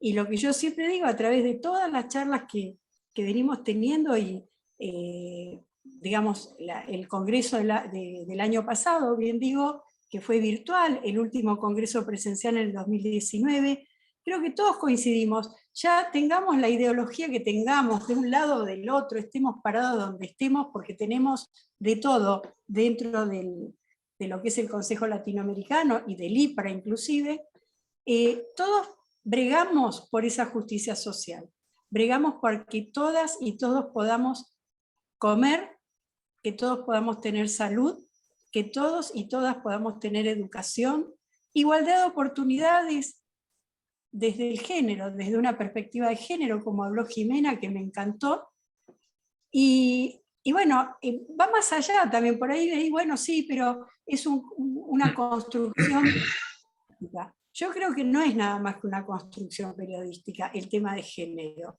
De hecho, la violencia existe para un lado y para el otro, pero es fruto de una moneda que es el patriarcado. Nos gusta no hablar de eso. Yo tengo 64 años y soy hija de una cultura, y de repente a lo largo de mi vida atravesé un montón de situaciones. Hoy por hoy coincido totalmente con Jimena y con muchas otras mujeres, y de hecho en mi juzgado de paz tenemos tanto a mujeres como a hombres que son violentados, pero casualmente son violentados por mujeres que no los consideran suficientemente hombres. Fíjense esta estructura ridícula, porque de repente cuando defendemos una igualdad de oportunidades también estamos defendiendo a los hombres, que no tienen por qué ser los únicos proveedores, no tienen por qué ser los últimos que se suban al bote salvavidas, etc. Así. Esto es lo que tenemos. Hay hombres, esas estadísticas no salen. En las guerras no solo las mujeres son violadas, los hombres también son violados. El tema es que justamente producto de esta idea patriarcal, de esta cultura patriarcal, los hombres no se animan a decirlo. Nosotros hemos visto, por lo menos acá en la provincia de Tucumán, desde que se abrió la oficina de violencia doméstica, hace 10 años atrás, que de un 5% de hombres que denunciaban violencias y abuso, ahora por lo menos hablamos de un 40% que de todas las denuncias son hombres. Y bienvenido sea, porque todos son atendidos. Pero casualmente quiero remarcar que también eso es fruto de esta cultura patriarcal, que tenemos que ir dejándola de lado, tenemos que ir rompiendo el paradigma. Por suerte, hay mucha generación de jóvenes que veo acá en el chat, que de repente están revirtiendo ese pensamiento. Así que bueno, esto es lo que quise decir. Me encantaría que todos los que están acá puedan participar de nuestro congreso en Santiago de Chile el año que viene. Los invitamos a todas y a todos a que vengan a exponer sus ideas y demás, porque siempre se escucha, siempre aprendemos algo nuevo, y como dice una de mis colaboradoras, enseñar, entre comillas, porque en realidad no enseñamos nada, siempre se convierte en un aprender para todas y todos. Así que bueno, gracias. Muchas gracias, Marité. Pedro. Hola a todos y todas, saludos a todos los compañeros latinoamericanos. Bueno, yo soy Pedro Díaz, estoy acá en Recoleta, Chile. Quería hacerle una pregunta a Esteban. Me pareció interesante el planteamiento de Esteban Ramos, y yo creo que todos tenemos una repulsión con la violencia, yo también, obviamente, pero cuando uno analiza la historia, en realidad se encuentra con algunas contradicciones. Y la pregunta es la siguiente: Ian Morris, un antropólogo, escribió un libro súper temerario que dice ¿para qué sirven las guerras? Y él plantea una tesis bien atrevida, dice: las guerras han servido para pacificar la humanidad y para el progreso. Él mismo tiene conciencia de que su tesis es un poco controversial y en realidad genera impacto. Entonces yo, Esteban, como tú, me dio la impresión de que tú tienes un análisis histórico más profundo, que te iba a preguntar a ti, Esteban, ¿qué piensas de eso? Porque uno igual le queda dando vuelta, porque muchos de los procesos históricos y civilizatorios tienen que ver con el tema de la violencia. Nosotros tenemos un distanciamiento con la violencia, pero al parecer parece que hay que considerarla dentro del análisis con mucha profundidad. Sí, esa es la pregunta, Esteban. Gracias. No sé si Esteban quieres referirte a eso y quizás anclarlo con otra consulta que también te hicieron en el chat y responder las dos. Voy a leer la pregunta. Y otra pregunta para Esteban, le vamos a dar el gran desafío de que pueda tratar de responder resumidamente a las dos. Dice, ¿podrías explicar, Esteban, un poco más y dar ejemplos sobre los modelos excluyentes de la atención de las necesidades? Hola. Vaya. Semejante pregunta, ¿no? Vamos a resolverlas en 5 minutos, la historia de la humanidad. Vale. Está bien. Vamos a intentar por lo menos decir algo, ¿no? Algo más o menos congruente a partir de lo que planteamos. Dos cosas en relación a lo que nos comenta Pedro, que es muy pertinente, muy interesante, y por eso, de hecho, el análisis de la violencia ha sido central en la disciplina de los estudios de la paz y el conflicto. Y sigue siéndolo, ¿no? Entonces tenemos que prestarle especial atención a la violencia, cómo son las violencias, por qué son de esa manera, qué implican las violencias, cómo operan esas violencias, si tienen o no tienen fin, es decir, si se comportan de una manera instrumental al servicio de algo o no, etcétera. Es muy importante entenderlo.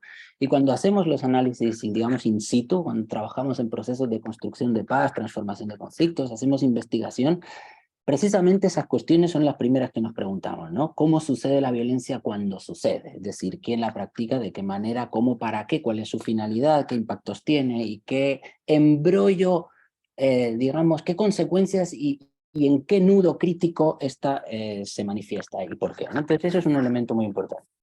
Y ahí hay que decir algunas cuestiones claves, ¿no? Que probablemente Ian Morris lo que nos está planteando es que sí, efectivamente las guerras han servido para pacificar, pero ¿a partir de qué concepción de pacificación?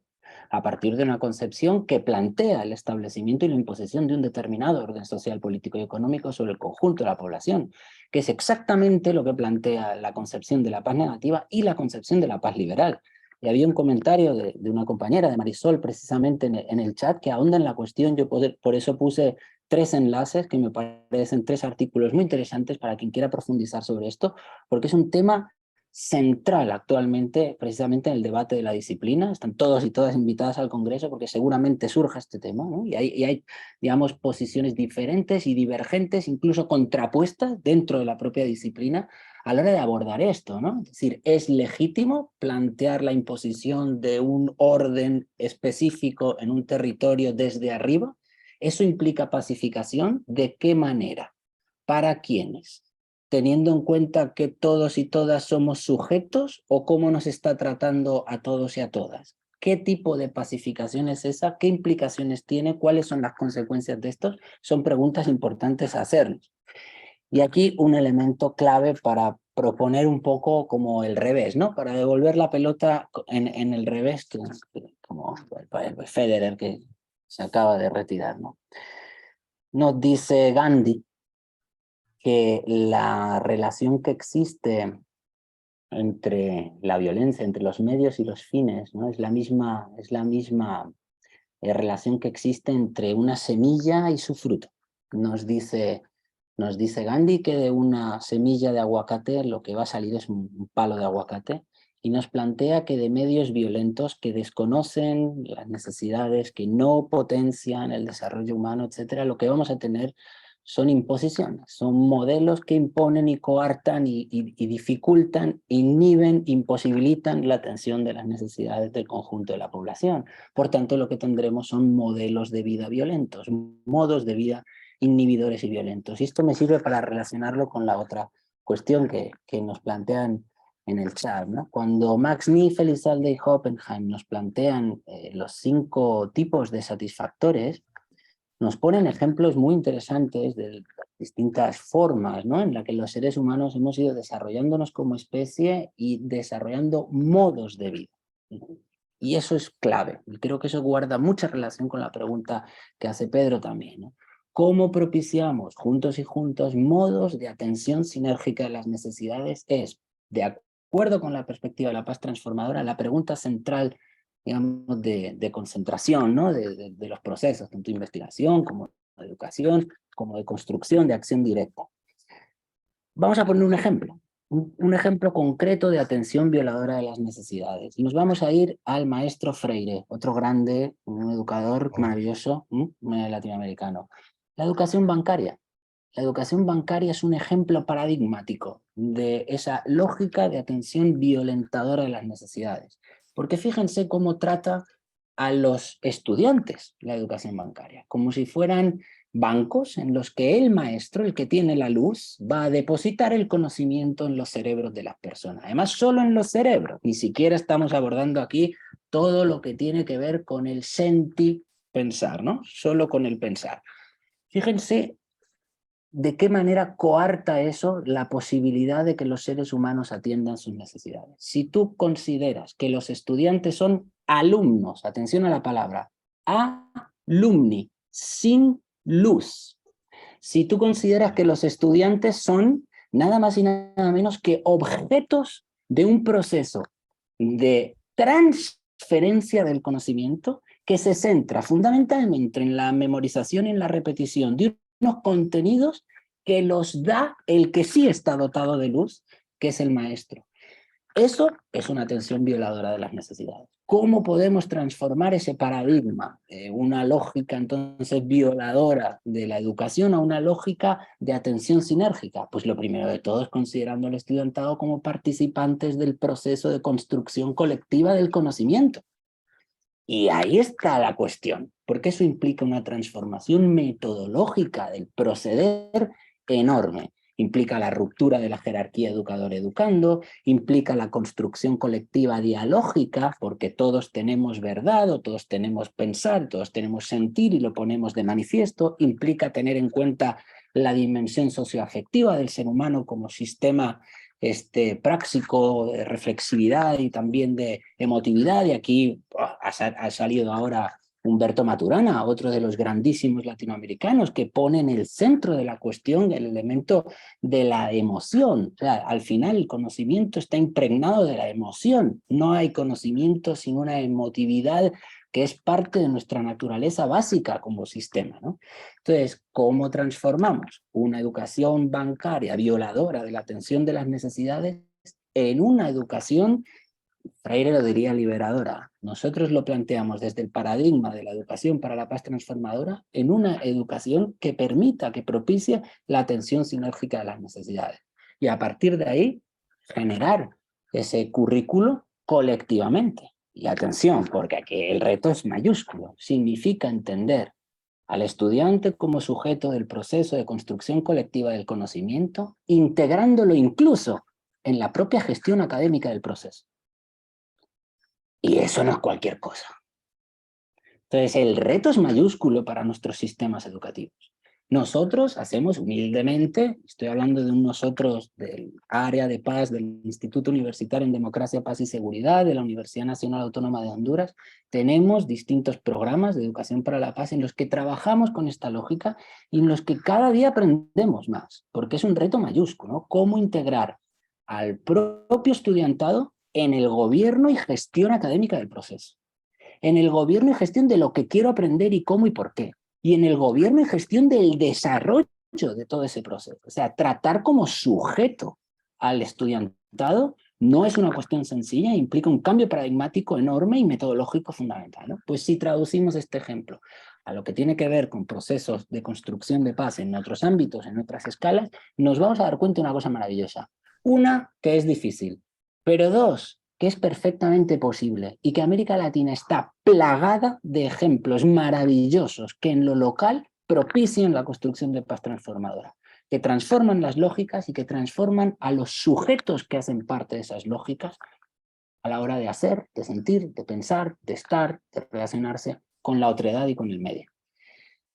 Y me encantaría continuar hablando con ustedes, pero me tengo que ir a buscar a mis suegros. Entonces le estaba comentando a Varinia que tengo una situación así de emergencia un poquito, entonces me voy a tener que ir, pero quedan ahí una serie de elementos interesantísimos sobre los cuales creo que profundizaremos en el Congreso, y yo he puesto también ahí algunos textos, entonces siéntanse libres, por favor, pues de mirar y de apuntarse al Congreso y de continuar este debate, que además de ser muy rico, muy lindo, muy intenso, pues está abierto y está súper vivo en América Latina. Así que pues nada, sintámonos todos, ¿no? Invitados, invitadas a continuarlo, que es maravilloso. Gracias, Esteban.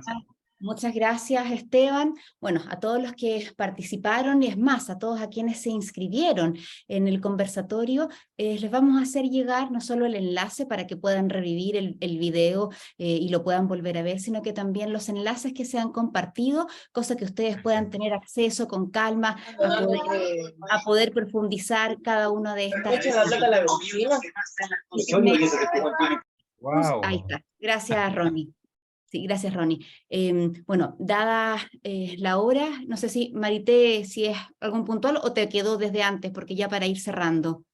No, para cerrar, discúlpame un poquito la pregunta que hizo Pedro Díaz, que me encantó la respuesta de Esteban, y algunos otros comentarios. Lo que quiero decir es que toda la temática de todas las ponencias presentadas por gente nueva, por gente ya antigua en el CLAIP, abarcan todos los temas. De hecho, tenemos 5 ejes bastante amplios, porque por ahí alguien comentaba el tema del abuso sexual en la niñez. Lamentablemente es un tema que también se está hablando. A mí me encantaría que no tengamos que hablar de eso porque no existe, digamos. Pero como forma parte de esa realidad violenta en esta sociedad en la que vivimos, sí está. Hay muchos temas abordados sobre eso. También hay muchos temas que tienen que ver con el arte y la paz, porque en realidad lo que tratamos es de que todas las ponencias más allá que describen o están insertas a partir de un hecho violento, ya sea estructural, cultural o directo, en cualquiera de las áreas, también trabajamos mucho la paz desde el arte, desde la música, desde la danza, y todo eso hace y construye. A mí me gusta hablar en positivo, soy una persona positiva, y siempre digo, la vida me quitó muchas cosas, la vida me violentó, pero también me regaló muchas cosas, y me regaló el CLAIP, por ejemplo, me regaló toda la gente que forma, me regaló tu amistad, Varinia, me regaló conocerlo a Esteban, desde hace años que nos conocimos allá lejos, en Guatemala creo que nos conocimos, en algún CLAIP. Me regaló a José, con el que trabajamos acá en Tucumán, y me regaló a ustedes hoy. Y espero tener ese gran regalo en abril del año que viene y poder ver a todas y a todos ustedes. Eso desde todas las temáticas. Bueno, muy cierto, muy interesante, Marité. A nombre del Colegio de Mediadores de Chile y de la Universidad La Frontera de Temuco, les agradecemos a cada uno de ustedes por haber estado con nosotros, por haber tenido la paciencia de haber esperado ya casi hasta el final. Los invitamos cordialmente a que nos acompañen y a que reflexionemos sobre el considerar a otros como sujetos, o el que nos consideren como sujetos también, implica una responsabilidad enorme de la cual me debo hacer cargo, que ya no es la sociedad, ya no es el otro, no es el Estado, sin obviamente quitarle el rol que cumple. O sea, él tiene el rol que va a cumplir y la sociedad civil no puede cumplir ni hacer lo que el Estado obviamente le corresponde y es su deber. Pero como sociedad civil tenemos una responsabilidad muy grande en esta co-construcción, con mi familia, con mi cercano, con mi otra edad, con el legítimo otro que tengo al lado, con mi jefe, con mi subalterno, y hay una responsabilidad de cada uno y de cada una. Y eso es interesante mirarlo, reflexionarlo y hacernos cargo de que somos parte de esta co-construcción colectiva, quizás no de todo un país, pero sí de aquellos cercanos a los cuales tengo al lado. Y bueno, al Estado, lo que es del Estado, y ahí iremos, ¿cierto? Es otra discusión, también haciendo las solicitudes y planteamientos que corresponden dentro de las esferas gubernamentales. Muchísimas gracias, un abrazo a la distancia que espero que pueda ser